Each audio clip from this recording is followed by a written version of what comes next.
Itu yang sangat berharga bagi kami. Yang pertama, Tribuners perempuan dan ibu rumah tangga mendominasi calon jemaah haji Kabupaten Buru, Maluku. Sebanyak 111 calon jemaah haji dari Kabupaten Buru, Maluku dipastikan akan melakukan perjalanan mereka ke Mekah pada Mei sampai Juni 2024. Menariknya, mayoritas calon jemaah haji ini adalah perempuan dengan total 69 orang.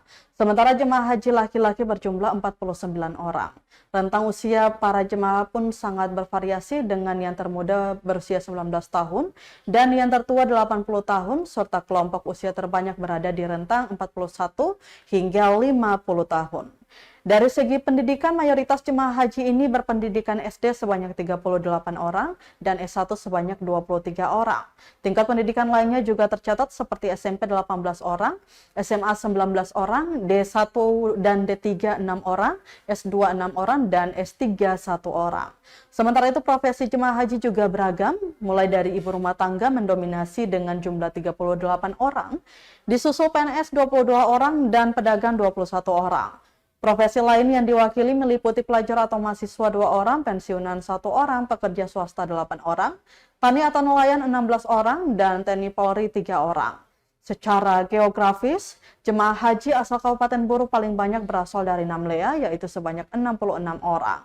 Sisanya berasal dari berbagai kecamatan seperti Wayapo 13 orang, Wailata 9 orang, Waplau 9 orang, serta beberapa kecamatan lainnya dengan jumlah yang lebih sedikit, yaitu Air Buaya, Penalisela, Liliali masing-masing 4 orang, dan Kayeli serta Batabual masing-masing 3 orang.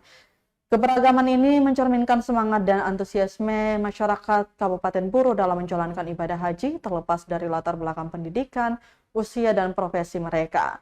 Dengan persiapan yang matang dan dukungan dari pemerintah daerah, diharapkan para jemaah haji dari Kabupaten Buru dapat menjalankan ibadah haji dengan lancar dan kembali ke tanah air dengan selamat. Download Tribun X sekarang, menghadirkan lokal menjadi Indonesia.